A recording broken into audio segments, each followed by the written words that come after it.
So India win the Champions Trophy or the Dubai Cup or whatever you want to call it. Jay Shah's special trophy that he's given to Team India, which is very nice of him. They were probably the best team. They were always going to win it, whether it was in India, Dubai, Australia, England. They're the best white ball team in the world by far, quite comfortably at the moment. Sank, pretty good performance from your boys today. Couple of worrying moments, but apart from that, from start to finish, India kind of looked like they were always in control.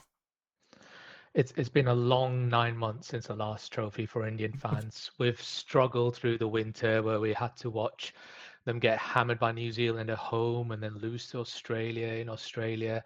So it's been struggle since that last white ball trophy, and I'm really glad the team pulled together with all that travel they've had to do when they went all the way to Dubai and play this tough tournament, and come through with a win. I think you can't take any wins at this level for granted, and blah blah blah. More cliches, but whatever. It's a win's a win. In 30 years' time, no one's going to remember how you got the win. You just got the win. No. That's the important bit. And just think, if you would have won a Medabad in 2023, you would have had all three at the moment. But I'd have to knock you down a peg slightly. Can't let you gloat in too much. There's so many ifs. If we won the World Test Championship against Australia as well, we would have held all 4 trophies right now, and that would Yeah. have been something else. Still only one team to hold the ODI World Cup and T20 World Cup simultaneously. I'd just like to put that out there. Yeah, don't know who that is, but yeah, let's move on. But no, India were pretty good today. Dominant with the ball again. Those middle overs of spin. Jadeja, Aksar just providing that constant, just nagging lengths and lines and variations of pace. Then the mystery of Kuldeep and Chakravarti got the job done again today. Yeah, New Zealand, I mean, they were very different to all the other teams where they got a superb start. The first 10 overs, they were all over India. Rachin Ravindra, he's something special, isn't he? We spoke about it in the preview show as well. He's just seems to have so much time when he's playing the shots. He picks the right ball. And when he was going all guns blazing, I thought they're looking at 280, 300 here. But suddenly the spinners came on and they put the brakes on. Will Young went and Rachin in their first ball of Kuldeep Yadav's spell. And suddenly Daryl Mitchell, you think on paper, yeah, he scored a half century. But that was, again, digging his team into a hole with what was it, 60 and like 100 odd balls. It's just really, really slow. And as a result, everyone else was under pressure. They had to come in and start attacking from ball one, and the team isn't built for that. And that was the difference between in the last game when India were chasing, and you saw Virat Kohli. And there's a fun stat, you're talking about the only team to hold the 2 white ball trophies. Virat Kohli in his singles, if his singles were just a run tally, he'd be third highest ODI scorer for England. That's how many singles he's scored in his ODI career. And that is the format. You got to be rotating the strike. You can't get bogged down. I know the spinners are accurate, the spinners are good, but you're an international player. Just tap it into the gap. Just get those ones. You don't even need to go for the big shots. And that's where the game was lost for New Zealand. Yeah, it was. It was difficult because you see so many innings like Daryl Mitchell's, and if he then accelerates at the end, that innings looks fine because he's ended up 95 off 120 or 100 off 125. And all of a sudden, that looks a lot better. UK, he saw out the middle bit because there was a point. But the thing that I didn't necessarily get is that they were still only 3 down for the majority of when Daryl Mitchell was going slow. I know that they lost. Was it Latham that was the Yeah, fourth about wicket that fell? 120. Yeah. So that was 4 down. But I mean, they've got Kyle Jamieson coming in at 10. I mean, it's a deep batting lineup. I know you've got. I think it's almost a worry of the fact that you've got Glenn Phillips coming in at 6 and just feels like he's a slogger.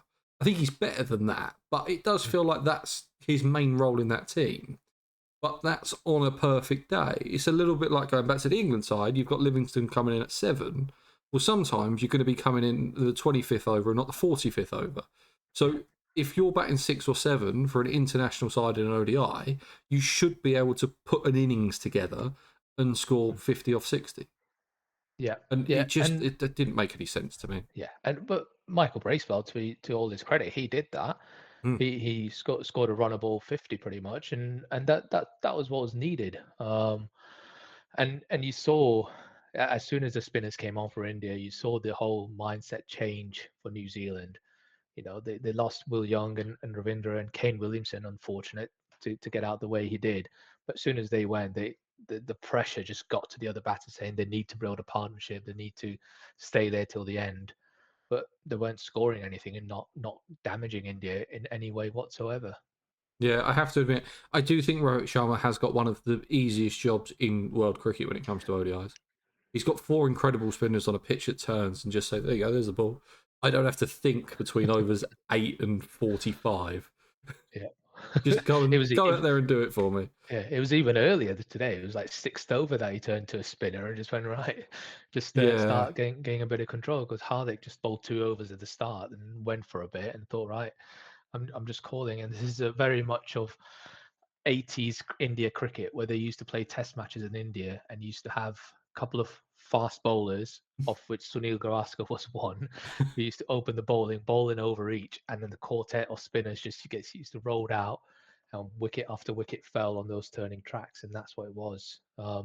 But just a point to support India. This was the least turning wicket in Dubai the whole tournament. It was a whole degree and a half less spin in this wicket than the one when they played Pakistan. So it's not all spin that does it for India, even though all the wickets today were taken by the spinners. It But was yeah, not. It was nothing to. I know it probably didn't turn as, but it did in the New Zealand innings, didn't yeah, it? New When they Zealand were just have better bowling. spinners than India. That's why. Oh, of course. I reckon they were pretending that they couldn't turn the. Look, it's flat. Yeah, It's completely yeah. flat. Nothing's going on with it. I'm definitely not just throwing it down there at medium pace. Definitely not doing that. I mean, Matt Henry was a big miss today for New Zealand. Although pace looked like it was going to go for runs for most of the time. I think that skill, especially at the death, I think if Matt Henry's there and it's not Jameson and Will O'Rourke, that chase might become slightly interesting. I mean, India only knock it off with an over left.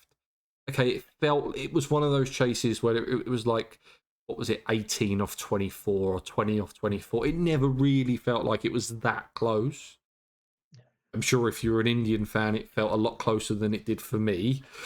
But I think with a player like that, it might have made a difference. Yeah, but South Africa definitely would have made that close if they were batting second, from their pass. But you're correct. Matt Henry, he's still the leading wicket taker, even though he didn't play the final.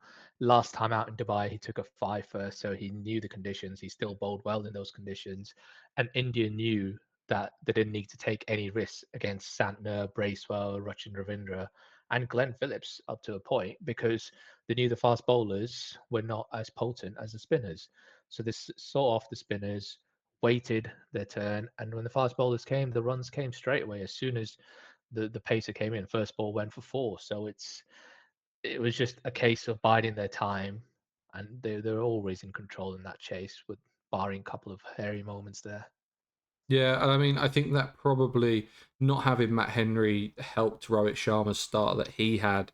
I mean, he got off to an absolute flyer again. I think the three sixes that he hit in the first 5 overs, 6 overs, or whatever it was, I mean, they were just dismissive almost. I mean, he played a really good knock, and we've said it every time. Okay, he's got more runs today than he necessarily had in the previous ones, where we were praising him for his kind of selfless 35 off 25. He goes up to what he scored today, 76, something like that. Yeah.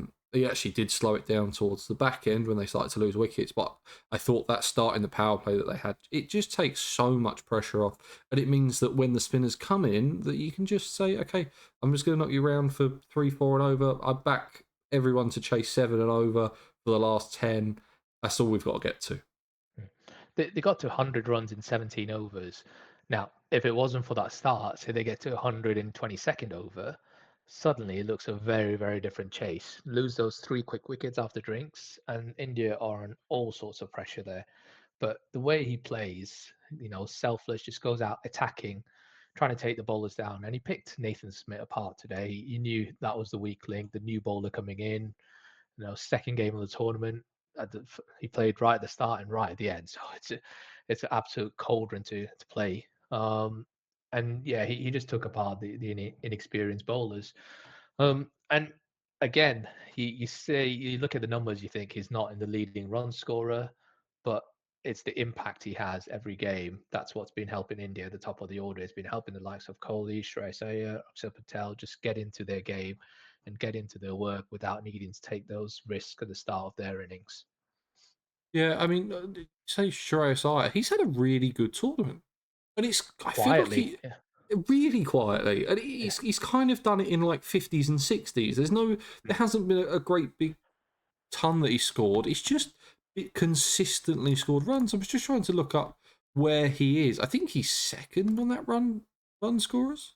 Yeah, second, Yeah. Yeah. just behind Rachin Ravindra. Yeah, and he's done it in the shadow of the top three who've all scored big runs. Rohit Sharma today, Gill's got a century, Kohli scored a century, and he's just been in the shadows in the background, ticking away. In the couple of innings, like against Pakistan and against Australia, he came in and hit the big hits, allowing Kohli just to rotate the strike.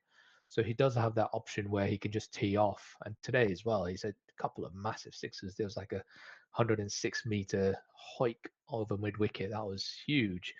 So he has that ability just to go big when needed. But yeah, he's just nice quiet tournament for him where he's just getting those 50s and 60s and just doing enough to get India over the line in every game.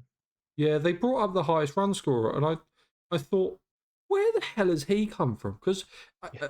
thinking of the games, I just can't remember him scoring runs. Now, I don't know if it was because he was overshadowed by the bloke at the other end, whether it was Gill in the first game, um, only against Pakistan, who scored runs against New Zealand? I can't remember it now. Someone did, Um, didn't they, yeah, in the Hardik group? Pandya did. He scored 40 odd. Yeah, there weren't Yeah. many. It was only 250 that they made. So Hmm.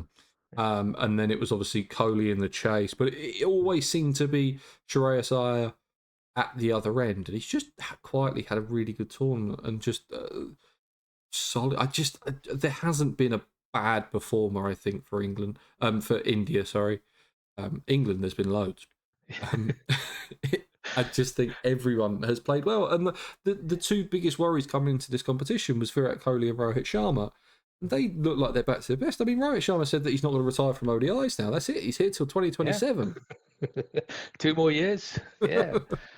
Yeah, and it goes back to if they won the 2023 World Cup, I think you would have seen a lot more retirements. I was definitely expecting Jadeja to announce his retirement today, because I think he's been okay, but bowling wise, I know he's on the spot, but he's just more of a container now. He doesn't take those wickets like he used to, and same with his batting, he's not really required anymore in that batting order. So yeah, and the bogeyman KL Rahul, he's been great in the last two games.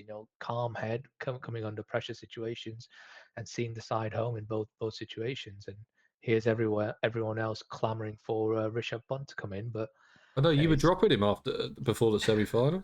yeah, well, there you go. Shows what I know.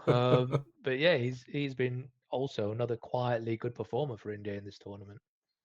Yeah, I thought they've been really good, and that's the thing that I've tried to say throughout the tournament of this whole Dubai thing of the ICC are just giving it to India. India have a lot of favourable conditions in this competition, but they would have won it no matter where it was 9 times out of 10 because they are the best team and their B team is also probably the next best team. There is so much depth in, especially white ball. I can't speak too much for red ball because I haven't seen it. I'm not a massive. I'm not watching every Ranji Trophy game to see what the talent is coming through. But of everyone that I've seen, because I watched a lot of the stuff, the kind of white ball tours that they've done in between, kind of the 2024 World Cup up to now, and there was a lot of India teams going around the world that were not at full strength and even some of those players are just ridiculous. Yeah, I mean, we're really excited about Abhishek Sharma coming through because he's going to have a big IPL this time, batting with Travis Head in that same fashion as Travis Head does. Surya Yadav taking over that T20 squad now, making his own. And yeah, ODIs, like we said, Rohit Sharma for another 2 years. Keep it going and see if any of these youngsters that are in the T20 squad can make an impression and get into the ODI squad. But the it's always been the case since 2011, since India won that World Cup at home. Every tournament they've gone in as one of the favourites. You know, in 2015 they messed it up in the semi-final, then they lost in the 2016 T20 World Cup final, and again in the 2014 semi-final, I think, or that's the other way around. Um, it's always just been close, either semi-final or a final in all formats, and then losing it. So it's nice to see them in the last two tournaments get over that hump and see if they can carry on building this. I'm really hoping I know the next World Cup's in India, so that's of course it's going to favor India all these conditions. But the South African one, I'd much rather the team go out there and just play and not have all this noise that surrounded this tournament because of partly BCCI flexing their muscles, but also ICC not having a backbone and standing up Mm. to them. It would be nice to have a World Cup where it's just noise free and let the best players play against the best and see how they get on because I firmly believe India will still come out on top, whatever the conditions. Yeah, I mean, a stat that amazes me. So, since India lost in the semi final to England of the 2022 T20 World Cup, they lost by 10 wickets. Butler and Hales went nuts. They've lost one game since then in ICC competitions. To Just Australia. one game. Yeah. The one Which that is mattered. the one that mattered, the most Yeah. important one. But it's been, Yeah. what, 5 games in this competition? There was 10, 11 in the 23 World Cup.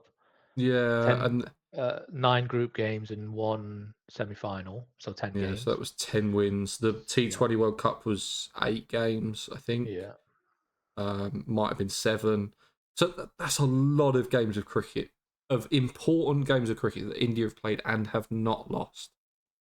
They are just ridiculous. But I think, but then it's going to. I think they're going to struggle in Test match cricket. But does that matter anymore? I guess it does. it But does to me. I know. But if you're 21 and you're living in Mumbai, Yeah, does that matter? no, the trophies matter, and that's always been the mock on India. All these great players, but not enough trophies, and now they've got the silverware to back it up. And like we said at the start of the show, in 20, 30 years time, you're not going to remember the wins and losses. You're just going to remember the silverware. It's like we don't know what the 87 or the 92 World Cup was like, but we just know Australia and Pakistan won those, and that's it. So it's very, very important for India just to have trophies now and convert this great set of players into that.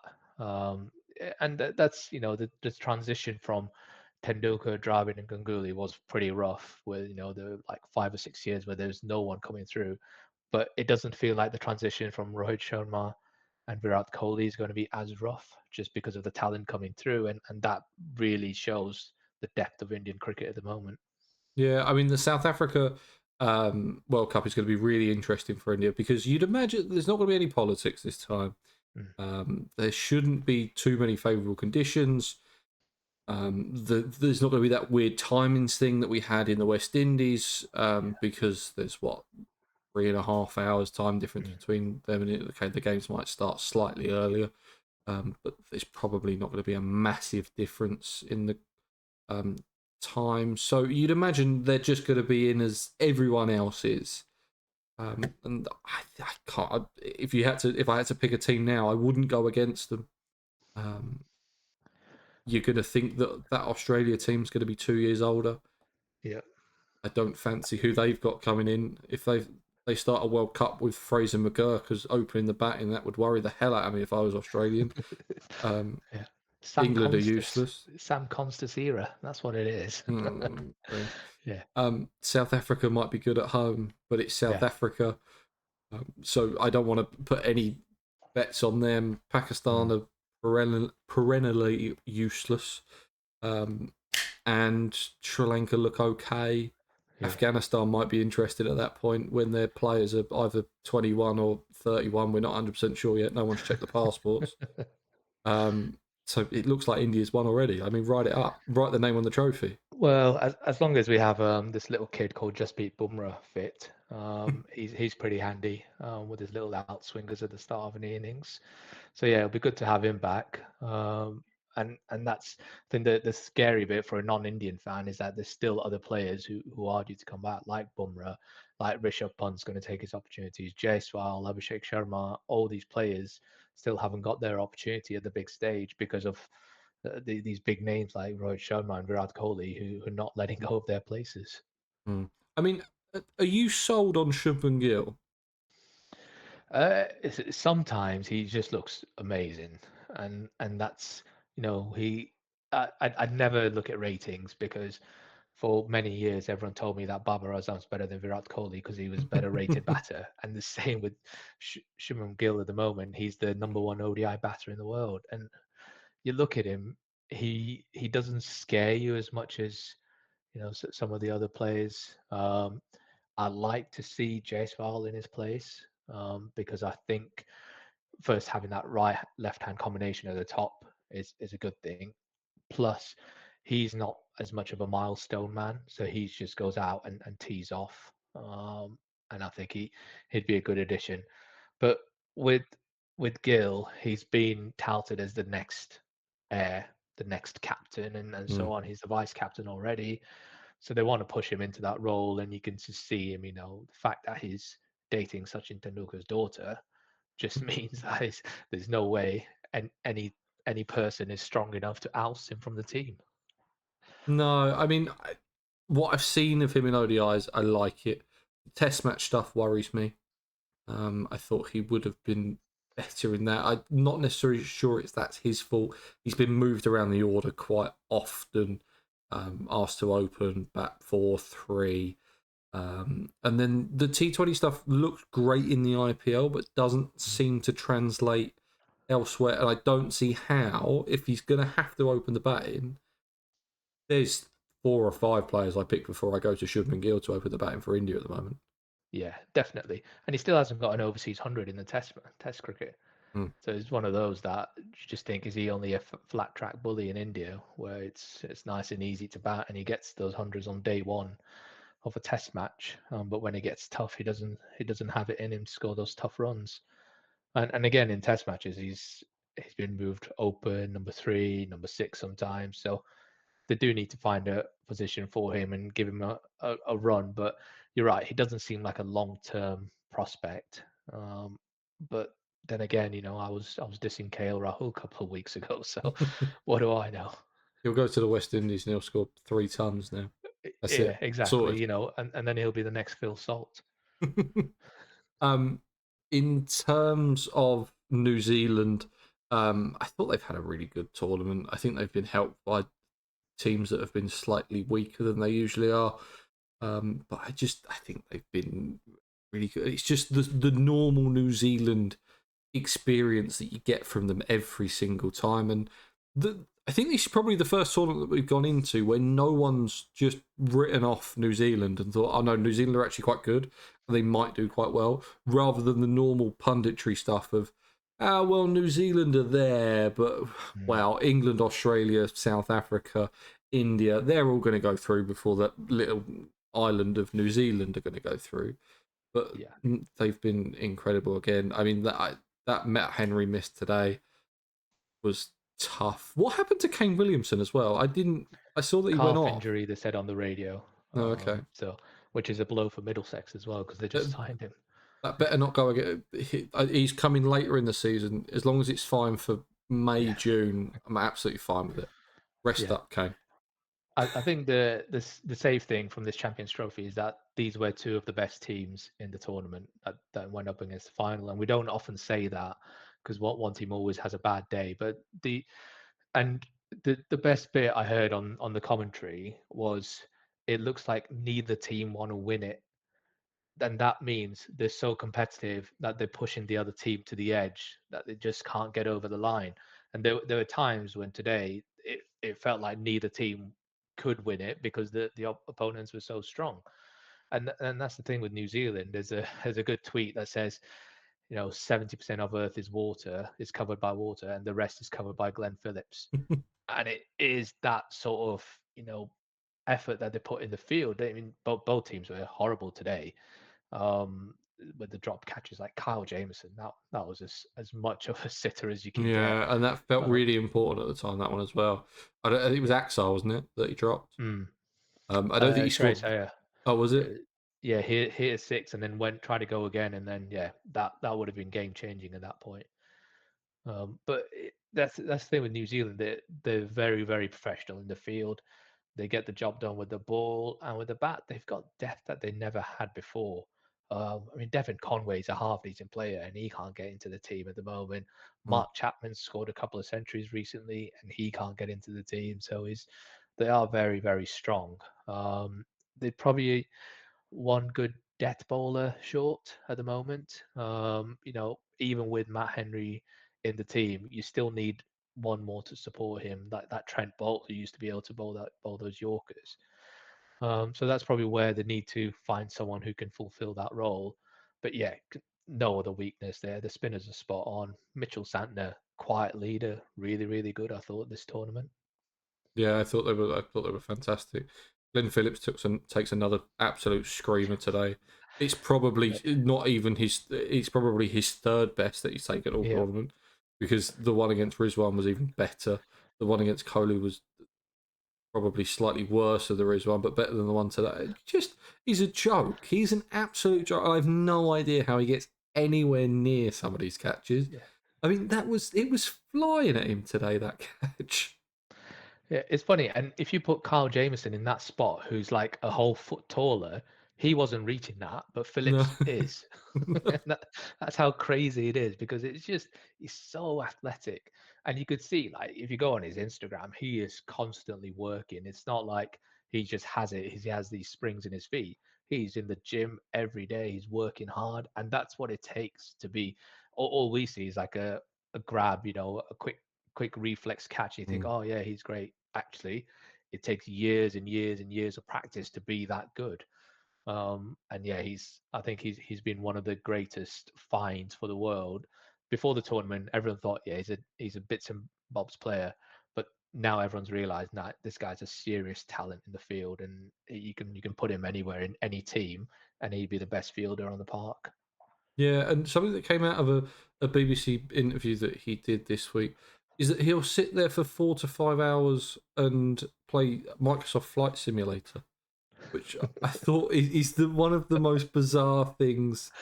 He seems like this kind of ADHD riddled little child that you have, that you just kind of have to set him off and he'll just run around the pitch for hours and hours. But no, he'll just sit there for 4 or 5 hours and he'll fly from Istanbul to Dubai, um, Yeah, flying a nice and quiet. 737 or something. It just seems bizarre. So, Sank, how long does this era of Indian dominance go on? Can we write them in? So, 2026 is at home. That's guaranteed. 2027, we're slightly worried of. There could be a couple of issues. Not going to be as favourable from the ICC for that one. 20. Where are we in 2028 for the T20 World Cup? I can't think where we are now. I don't know actually. I want to Uh, say, is it in Australia again? is it? I feel like England haven't When's had one England in a having a while. World Cup? Why I know why aren't England having a World Cup? We need to go to some matches. Um, that would be yeah, I can't remember nice. when. I know 2020. 2031's back in India again, the 50 over World Cup, but I reckon that'll be canned off once India win it in Oh, 27. oh yeah, if India win it in Yeah. 27, then we just won't worry about it. So yeah, we are off to Australia and New Zealand again in 2028. Okay. And then 2030, we're in England, Ireland, and Scotland. Right. Potentially another Champions Trophy in 29. Squeeze that in. Possibly Or we again in India. yeah. That one. But is Champions Trophy relevant now that India have won it and that's it? I think Is it? cancel it. And India can just be forever champions. I think Yeah, that's done. probably the way. That's the way that Jay Shah will be looking at. There was a very very funny Jay Shah moment. I was kind of cleaning around the house today, so I either had it on the radio or I had it on the TV. And and there was a point where he was almost cheering for India. He was giving it the big clap and big smile, and then realised that the camera was on him, and then stopped clapping and just had a dead serious face the whole time. It did make me laugh quite a lot as our Yeah, head of ICC. yeah, the inner fanboy came out, and then suddenly realized, oh, actually, I've got a new job now. I need to behave. Yes, I'm a It neutral in this. yeah, it's when you go out on a Christmas do with your work colleagues, and you get absolutely hammered, and the real self comes out, and then you suddenly control yourself. Go, oh, wait a minute. Yeah, I am with um, my work people, not my friends. so yeah, so that's 2028 in Australia. Could be slightly difficult. We're not giving to give you 2028, 2029 Champions Trophy in India. That's going to happen. 2030 in England. England probably still won't be able to play spin, so you can have that one. And then 2031, if we get there, Yeah. that's India's as well. I mean, for me personally, I want to see a. I've got a bucket list. I need to see India win a Test championship and win a Test series in South Africa. Apart from that, I've seen everything else in my lifetime, so I can retire happy as a Indian cricket fan. It's those two things that just keep me going, because I've seen them win everywhere else now. So even in Pakistan, they won a Test series. So I'm quite happy to witness that as well. Been a while since the Test series in England, though, isn't it? What were we, 2004? No, there was one after that, wasn't there? Was When it 20? Anil Kumble scored. That was in 2004 when they won 1-0, I think. And then, yeah, actually, yeah, that was the last time. But I've seen it, so I'm happy. Yeah, I'm sure we'll get onto it in July when India come over for the in June when they come over for the Test series. But yeah, I'm predicting a 5-0 whitewash at the moment in To favor of which England. side? Oh, Yeah, okay. yeah, No, that's fine. Sank, thank you very much for coming on today. Thank you for coming on throughout the Champions Trophy. If you do want to go check it out, it's simple on most platforms. All the links will be down in the show notes and in the description of the video. Thank you very much for watching. We will have another podcast probably next week. Reviewing the Champions Trophy. We've got the 100 draft next week. We're going to have IPL previews coming up, County Championship previews coming up. Lots and lots of cricket still exists. I think there's even a New Zealand-Pakistan series because I haven't seen enough international white ball cricket for the last 3 weeks. Just throw another one in there. But I will see you guys in the next episode, whenever that is. So make sure you have got bell notifications on, like, subscribe, follow the podcast, leave a rating, leave a review, all the usual stuff. And I'll see you guys in the next.